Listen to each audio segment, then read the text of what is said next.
Studio 5. You know, all this week we've been asking, who is someone you know who spends just a little too much time using technology? It's our online question of the week. And here's the thing. We really thought this would be an opportunity for you to play the blame game, so to speak, and to rat out your husband, your sister, your girlfriend, whoever. But we've been surprised that most of you have just confessed. Put your arms up. Yeah, it's me there. Today, some help for all of you technology addicts out there. Studio 5 relationship coach Matt Townsend is here to help us all find the balance between technology and relationships. But first, sort of a little tech check. You've come up with the top 5 ways you can tell you're a little too addicted to technology. Yes, we call it jacked up. Number 5 ways to know if you're jacked up, okay? Number 5 is you call your kids to dinner using a mass email function on your cell phone, and everyone is already physically in the home. Yes. That means you're jacked up. Number 4 reason to know that you're jacked up with technology is your kids are too busy texting friends to worry about actually fighting with each other when you're on your long drives in the car. Makes for a peaceful car vacation. Yeah, I like that idea. Yeah, wouldn't that be great? Third way to know you're jacked up because of technology is you think that the quote, an apple a day keeps the doctor away, actually means that somehow your iPad, your iPhone, or your iMac actually makes you stronger and healthier. Nice, okay. That's pretty jacked up. Number 2? Number 2 way you know you're jacked up is your children only want to eat at training tables so they can phone in their orders. That's pretty jacked up. Yeah. That's where our kids always are.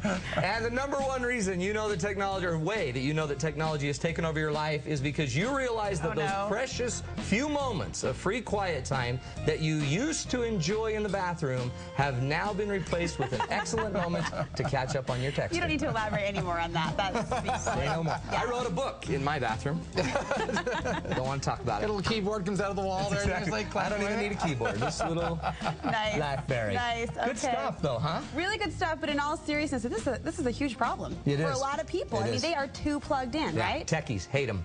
Useless. Now, those are 5 ways that we looked at that people can sort of do a little tech check. Yeah. Whether you qualify to those or not, or just otherwise, there are a lot of people who really struggle with this, and technology has taken over their lives. Well, think about everything it's now encompassing. Everything is technologically based now. You can't even go through a car wash without some form of technology. You can't get your gas. Everything's about technology. So we've got 4 tips that are key. And I honestly, to me, I learned a ton doing this segment. They're not just good. They're great. Okay. And so they're online. There's a ton of information. We're going to have to fly through these, okay? Okay. Yeah. So the first key to being able to balance technology in your relationships is to personalize every interaction. One of the downsides to technology is we tend to depersonalize and dehumanize.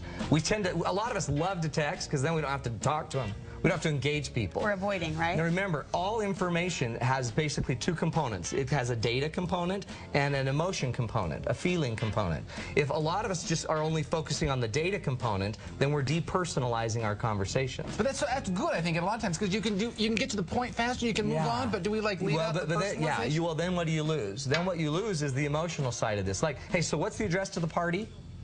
Text, text, text. So now I'm receiving data, but I'm not engaging. Hey, I'm excited to come to your party. That might be the emotional side. Yeah. What's the address to the party? There's some way that every time we communicate, my advice would be find a way to personalize every message. So we're talking to a person, not a computer. You have to see a human being inside of every interaction, inside of every email. You're addressing someone. And if you're not thinking about who that someone is, inherently the email will sound depersonalized. So that's the key. Picture the person, not picture just who they are, and find really a true way to feel a connection with this person. Have them in your head when you're actually thinking about And it. here's a question I have. If you wouldn't normally want to communicate with that person, you wouldn't normally want to pick up the phone or see them in the grocery store, should you really be emailing them or texting them in the first place? That's an interesting point. I mean, one of my biggest rules is you cannot not communicate. So if I don't want to text you, believe me, it's going to come out. It's going to come out in the text. You're going to know I'm not interested in you because of how I transact. So it might be easier that you just start choosing not to if you don't have to text this person. And if you do have to text them, it might be better to at least know who you're texting and pay attention to. Okay? So that's the first point. Second point is you've got to prioritize what's important.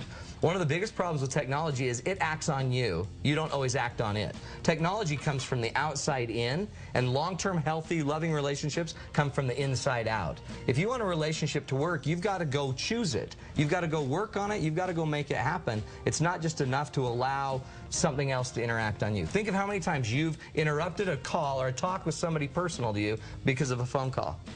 Yeah. Hold on one second. Let me take this. Yeah, exactly. And now, what do I immediately say when I do that? I'm not interested in you. I just You're told you my important. priority. Yeah. You're second, even though you're here and breathing. Hello. Don't know who you are, but I'm going to go with this. I'm going to roll the dice. I'm going with what's behind curtain number 1. I hope it's better than you. And we go there. So we're inherently prioritizing. So our goal is to always make a choice. When that phone rings, choose. Do I need the phone, or can I be with who's here? And I would literally start prioritizing. See every technology, every moment, every interaction as a choice to choose who to put first and what you're putting first. Otherwise, you're going to fall prey to what they call the tyranny of the urgent, and you'll be overtaken by urgency the rest of your life. And that's a desperate feeling. I mean, no one wants to be in that situation where you feel frantically that you're having to give of yourself 5 different communication sources, to 5 different communication sources, so you've got to take control. And then you die, and at your funeral, the only people there are the T-Mobile reps. And then you're seriously jacked up. So the third rule is you must, notice they're all P's, right? Personalize, prioritize. The third one is to be present in the moment. I think one of the biggest problems we're finding with technology is it makes us so we're not present. How many times, I was just at my daughter's, she's running for student body office, and I was sitting, watching all of the stuff, and as soon as my daughter had performed, I immediately pulled out my cell phone and started working. Oh. That's I wasn't jacked up. present. That is not, You are jacked up. see, she's using the terms. That's a compliment, thank you. That is jacked up, but we're not present. And if we're not present, here's the crazy thing. All of our experience, all of our relationships take place in the present. They don't take place in the past, and they don't take place in the future. Everything that we become, that we are about, takes place today, presently. And if you're presently so inundated in technology, you will miss the present. If you miss the present, you will kill your past in relationships. Make sense? That's deep. Be present. So one of the best ways to be present is to pay attention to it. You ever just driven somewhere and you're sitting at the light and you don't even remember how you got there? All of a sudden you're like in your car in the light. Okay. It's like every day when you're going to work. It just happens. So one of the best ways to do it is just pay attention to it. Where am I right now? Try to feel the moment right there. Try to feel the air on your face. Pay attention. I'm listening to the radio. Roll your window down. Be present in this car in this moment. Just absorb it. For some people, I'm guessing that would mean completely turning off the technology. Totally. I mean, just getting rid of it altogether. I'm a firm believer there's got to be some connection between all this interruptive technology and our ADD. And our attention deficit disorder, and our inability to focus and concentrate. I believe there's got to be. And I think we're only going to find out 10, 20, 30 years from now how big of an issue that is. Yeah. It's a big issue, okay? So the fourth and final one is to the principle of proximity, I call it. This is a pretty interesting kind of organizational development rule. The rule is simply this. We tend to feel closer, more united, more tight-knit with the people we are closest to in physical and spatial proximity. So here's the irony. We think we're connecting to thousands of people through Facebook, but we still don't feel super close to them because they're not in proximity. It's the people that are closest to you that you feel are that you feel the most tight-knit to and are part of your unit, part of your family. There's something about proximity that matters. There's something about being present. And if you've ever been in a business meeting where it was all done via like phone conferencing, you know what I mean. It's completely different to phone conference all these people in and not have the proximity. It doesn't really work. And still feel like a team. It's totally different still. So one of the uses I would say for technology is use technology to create proximity.